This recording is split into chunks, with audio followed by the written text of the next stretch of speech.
I don't want good players. I want players with passion. English premier league, FA cup, UEFA champions league, Manchester സിറ്റിയുടെ വർഷമായിരുന്നു ആ trouble അടിച്ച കാലം.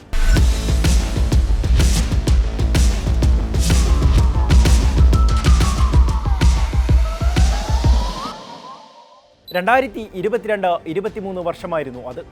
Manchester സിറ്റിയുടെ ഫുട്ബോളിലെ സുവർണകാലമെന്ന് രേഖപ്പെടുത്തപ്പെട്ട വർഷം. എത്തിഹാദ് സ്റ്റേഡിയത്തിലും പുറത്ത് അനേകം ഗ്രൗണ്ടുകളിലും അവർ കാണികളെ ആവേശത്തിലാക്കി.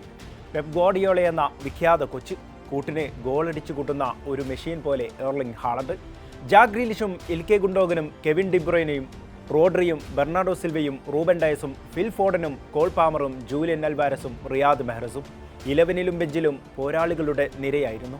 പെപ്പിന് കണ്ണടച്ച് ആരെയും കളിക്കാൻ ഇറക്കാമെന്ന ആത്മവിശ്വാസമുള്ള കാലം. അന്ന് മുന്നിലെത്തിയ വമ്പന്മാരെല്ലാം സിറ്റിയോട് പതറി. എനിക്ക് വേണ്ടത് നല്ല താരങ്ങളെയല്ല, അഭിനിവേശമുള്ള കളിക്കാരെയാണ്. എന്തുകൊണ്ടാണ് പെപ് ഗാർഡിയോള മാഞ്ചസ്റ്റർ സിറ്റിയുടെ താരങ്ങളെ ഇങ്ങനെ വിശേഷിപ്പിച്ചതെന്ന് പിന്നീട് അയാൾ ലോകത്തിന് കാണിച്ചു കൊടുത്തതാണ്. ചരിത്രത്തിലാദ്യമായി ട്രബിൾ നേട്ടവുമായി അവർ ലോക ഫുട്ബോളിൽ വിസ്മയമായി. സിറ്റിയെ ഇന്നു കാണുന്ന മാഞ്ചസ്റ്റർ സിറ്റിയാക്കിയത് പെപ് ഗാർഡിയോളയാണ്. എർലിംഗ് ഹാലൻഡിനെ പോലുള്ള താരങ്ങളെ വിലക്കെടുത്ത കാലം. ഓരോ കളിക്കാരുടെ തിരഞ്ഞെടുപ്പും അതീവ സൂക്ഷ്മമായിരുന്നു, ജാഗ്രതയോട് കൂടിയായിരുന്നു. അതിൻ്റെ ഫലമാണ് അന്ന് ആ സിറ്റിയിലാകെ കണ്ടതും. 10 വർഷം കൊണ്ട് മാഞ്ചസ്റ്ററിൽ വിപ്ലവം സൃഷ്ടിച്ച മനുഷ്യനാണ് പെപ് ഗാർഡിയോള. 2016-ൽ സിറ്റിയിലെത്തി. പിന്നീട് 2026-ലെത്തുമ്പോഴേക്ക് കിരീടങ്ങൾ കൊണ്ട് അനുഗ്രഹിക്കപ്പെട്ടു. 2016 ഫെബ്രുവരി 1-നാണ് അയാൾ സിറ്റിയിലെത്തിയത്. വെറും 3 വർഷത്തെ കരാറിലെത്തിയ അദ്ദേഹം പിന്നീട് കരാർ നീണ്ടു 10-ലെത്തി. പക്ഷേ അയാൾ ആ സമയത്ത് ടീമിലെത്തിച്ചത് വേറെയും കുറേ ആളുകളെയാണ്, മികച്ച താരങ്ങളെ. ഇൽക്കെ ഗുണ്ടോഗനും, ലിറോയ് സാനയും, ജോൺ സ്റ്റോൺസും ഉൾപ്പെടെയുള്ള പേരെടുത്ത വമ്പന്മാരെ അദ്ദേഹം സിറ്റിയിലെത്തിച്ചു. പിന്നാലെ കരാർ നീളുന്നതിനനുസരിച്ച് പൊലിമയുള്ള താരങ്ങളുടെ എണ്ണവും വർദ്ധിച്ചു. അതിനനുസൃതം കിരീടങ്ങളുടെ എണ്ണവും സിറ്റിയുടെ ഷെൽഫിൽ വർദ്ധിച്ചുകൊണ്ടേയിരുന്നു. പ്രീമിയർ ലീഗിൽ പെപ്പിൻ്റെ കാലത്ത് സിറ്റി ജേതാക്കളായത് 6 വട്ടം, FA കപ്പിൽ 3 തവണ, ഇംഗ്ലീഷ് ലീഗ് കപ്പിൽ 5 പ്രാവശ്യം, FA കമ്മ്യൂണിറ്റി ഷീൽഡ് 3 തവണ, ഓരോ വട്ടം UEFA champions league, super cup, club ലോകകപ്പ്. അങ്ങനെ അത്യുന്നതങ്ങളിലേക്ക് സിറ്റിയെ നയിച്ച കാലമായിരുന്നു അത്. അതിനു പോന്ന മികച്ചൊരു സംഘത്തെയും അയാൾ വാർത്തെടുത്തു എന്നതാണ് കിരീടധാരാളിത്തത്തിന് കാരണമായതും. അയാളുടെ സുവർണകാലത്തെ അടയാളപ്പെടുത്തിയത് താരങ്ങളാണ്. റോഡ്രി എന്ന ലോക ഫുട്ബോളിലെ മികച്ച ഡിഫൻസീവ് മിഡ്ഫീൽഡറെ ലോകം അടുത്തറിഞ്ഞത് സിറ്റിയിലൂടെയാണ്. ഗോൾ മെഷീൻ എന്ന ലോകം വാഴ്ത്തിയ എർലിംഗ് ഹാലൻഡ് പേരെടുത്തത് സിറ്റിയിലാണ്. മാഞ്ചസ്റ്റർ നഗരത്തിൽ അദ്ദേഹം എത്തിപ്പെട്ടത് കരിയറിലെ കൃത്യസമയത്താണ്. അതിനപ്പുറം പെപ്പിൻ്റെ സംഘത്തിലേക്ക് അയാളെത്തിയതാണ് മറ്റൊരു അസുലഭ മുഹൂർത്തം. അങ്ങനെ താരപ്പൊലിമയുള്ള സിറ്റിയുടെ പ്രതാപകാലം കൊഴിഞ്ഞു. സിറ്റിയുടെ തന്ത്രങ്ങൾക്ക് മറുതന്ത്രം മെനഞ്ഞ് എതിരാളികൾ അവരെ വീഴ്ത്തി തുടങ്ങി. പക്ഷേ അപ്പോഴും പേരെടുത്ത വമ്പന്മാർ അവിടെയുണ്ടായിരുന്നു. ശേഷം ഫുട്ബോൾ ലോകകപ്പിന് പിന്നാലെ ടീമിൽ നിന്ന് കുത്തൊഴുക്കായിരുന്നു. അന്ന് ട്രബിൾ നേടിയ കാലത്ത് യുവേഫ ചാമ്പ്യൻസ് ലീഗ് നേടിയ അന്നത്തെ ആ ആദ്യ 11-ൽ ഇന്നുള്ളത് വെറും 3 പേരാണ്. ബാക്കി 8 പേരും സിറ്റി വിട്ട് മറ്റിടങ്ങളിൽ ചേക്കേറി.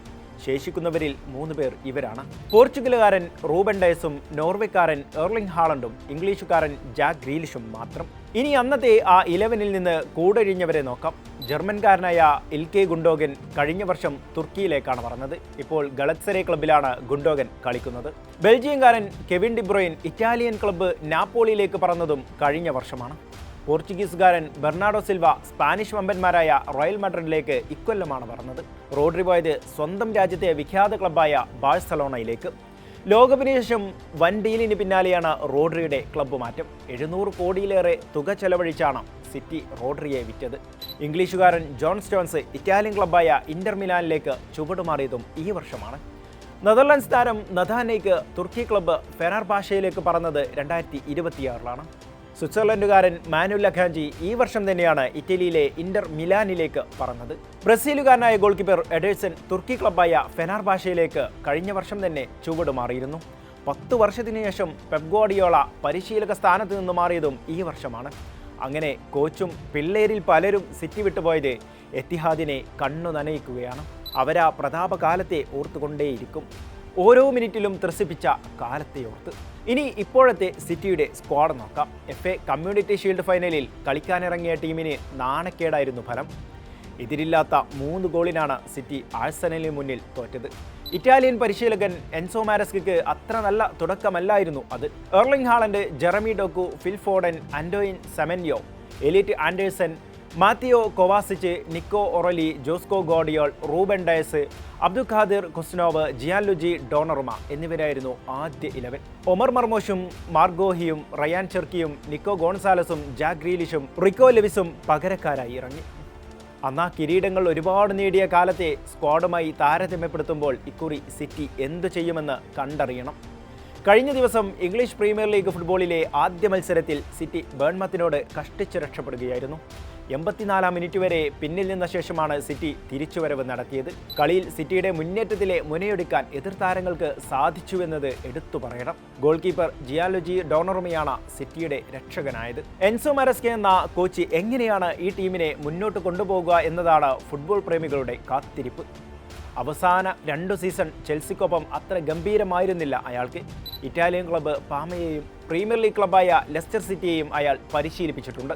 ചെൽസിക്കൊപ്പം യുവേഫ കോൺഫറൻസ് ലീഗ് കിരീടവും ക്ലബ്ബ് ലോകകപ്പുമാണ് നേട്ടം. ലെസ്റ്ററിനൊപ്പം ഇംഗ്ലീഷ് ലീഗ് കപ്പ് കിട്ടി. ഇതൊഴിച്ചാൽ കാര്യമായ നേട്ടമുള്ള റെക്കോർഡ് പുസ്തകമല്ല അയാളുടേത്. പക്ഷേ മാരസ്കയിൽ മാഞ്ചസ്റ്റർ സിറ്റി വിശ്വസിക്കുന്നു എന്ന് വേണം കരുതാൻ.